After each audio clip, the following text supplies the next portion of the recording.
ଜୟ ଜଗନ୍ନାଥ, ଜୟ ମା ଶାରଳା। ଦର୍ଶକ ବନ୍ଧୁ କେମିତି ଅଛନ୍ତି? ଭଲରେ ଥିବେ ଆଶା କରେ।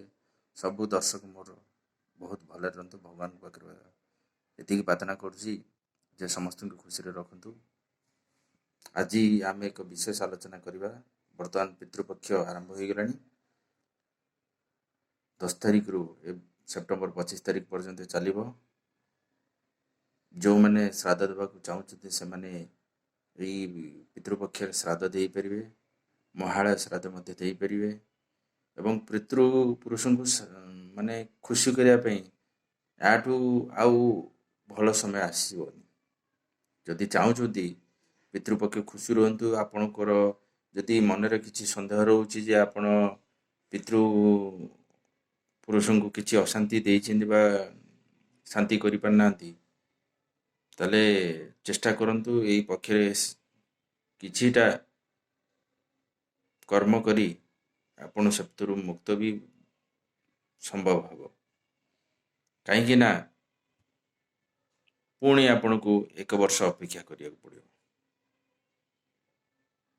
ଆମେ ସେମାନଙ୍କୁ ସନ୍ତୁଷ୍ଟ କରିପାରିବାନି, କିନ୍ତୁ ସେମାନଙ୍କୁ ମନେ ପକାଇ, ସେମାନଙ୍କ ସ୍ନେହ ଶ୍ରଦ୍ଧାକୁ ଟିକେ ମନେ ପକାଇ ଯେତିକି ଆମେ ପାରୁଛେ ଯଦି ଆମେ କର୍ତ୍ତବ୍ୟ କରିପାରିବା, ତାହେଲେ ଏଇ ପିତୃ ପକ୍ଷରେ ଅତି କମ୍ ସେ କମ୍ କିଛିଟା ସେବା ସେମାନଙ୍କ ପାଇଁ ଆମେ କରିପାରିବା।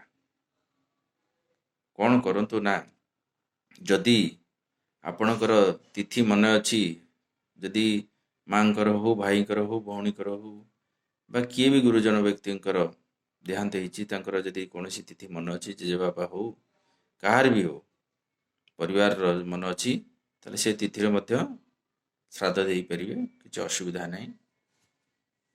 ସେଥିପାଇଁ କିଛି ଉପାୟ ମୁଁ ଦେଉଛି, ଯେଉଁ ଉପାୟ କରିବା ଦ୍ୱାରା ସେମାନେ ନିଶ୍ଚିତ ଭାବରେ କିଛି ମାତ୍ରାରେ ଆପଣଙ୍କ ପ୍ରତି ଆଶୀର୍ବାଦ ଦେବେ।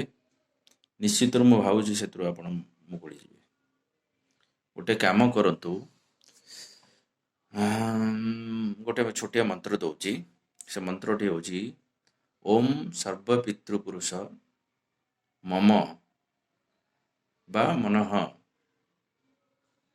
କାମନା ସିଦ୍ଧି କୁରୁକୁରୁ ସ୍ୱାହା। ଏ ମନ୍ତ୍ରକୁ ତମ୍ବା ଢାଳେ ହେଉ ବା ଛୋଟ ରୂପା ପାତ୍ରରେ ଜଳ ନେଇ ଅଶ୍ୱସ୍ଥ ବୃକ୍ଷ ମୂଳରେ ଜଳ ଚତୁଃପାର୍ଶ୍ୱରେ ବୁଲି ଢାଳି ଏ ମନ୍ତ୍ରକୁ ଉଚ୍ଚାରଣ କରନ୍ତୁ। ନିଶ୍ଚିତ ଭାବରେ ପିତୃ ଋଣରୁ ଆପଣ ମୁକ୍ତ ହେବେ। ଯଦି ପାରୁଛନ୍ତି ପିମ୍ପୁଡ଼ିମାନଙ୍କୁ ଚିନି ଦାନା ଖାଇବାକୁ ଦିଅନ୍ତୁ ଆପଣଙ୍କ ସକ୍ଷମ ହିସାବରେ। ଯଦି ପାରୁଛନ୍ତି 250 ଦେଲେ ବହୁତ ଭଲ, ନହେଲେ ନାହିଁ 750 ଗ୍ରାମ ଚିନି ଦିଅନ୍ତୁ।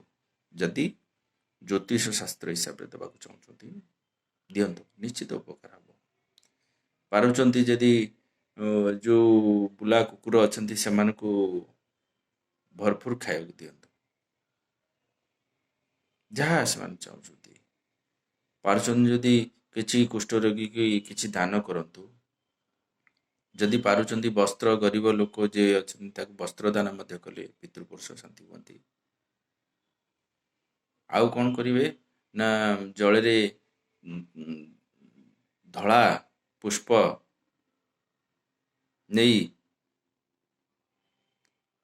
ଚଉରା ଯେଉଁ ଆପଣଙ୍କ ଘରେ ଅଛନ୍ତି, ବୃନ୍ଦାବତୀ ଅଛନ୍ତି, ତା ପାଖରେ ମଧ୍ୟ ଆପଣ କ'ଣ କରିବେ, ଜଳ ସମର୍ପଣ କରିବେ। ରବିବାର କରିବେନି, ଯଦି ଲଗାତାର କରିବେ ତାହେଲେ ବୃନ୍ଦାବତୀକି ଜଳ ଦେଇପାରିବେ। ବୃନ୍ଦାବତୀଙ୍କ ନିକଟରେ ବିଷ୍ଣୁ ସହସ୍ର ନାମ ପାଠ କଲେ ମଧ୍ୟ ପିତୃପୁରୁଷ ଶାନ୍ତି ହୋଇଥାନ୍ତି। ଯଦି ପାରୁଛନ୍ତି ଘରେ ଏହି ପିତୃପକ୍ଷରେ ଶ୍ରାଦ୍ଧ କର୍ମ କରନ୍ତୁ ଏବଂ ସେଥିରେ ଚୌମୁଖା ଦୀପ ଲଗାନ୍ତୁ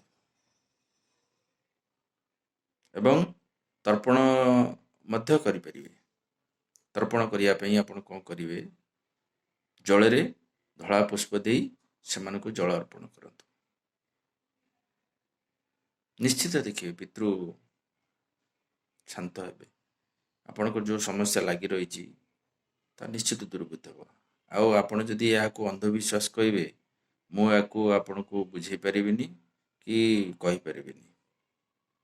ଆମ ପିତୃପୁରୁଷ କରି ଆସୁଛନ୍ତି, ଆମେ କରିବା। ଗରୁଡ଼ ପୁରାଣ, ବିଭିନ୍ନ ପୁରାଣରେ ଏହାର ବିଧିବିଧାନ ଲେଖା ଅଛି। ଆମେ ମାନୁଛେ, କରୁଛେ, କରୁଥିବା। ରହୁଛି। ଜୟ ଜଗନ୍ନାଥ, ଜୟ ମା ଶାରଳା। ପୁଣି କାଲି ଦେଖା ହେବ। ନମସ୍କାର।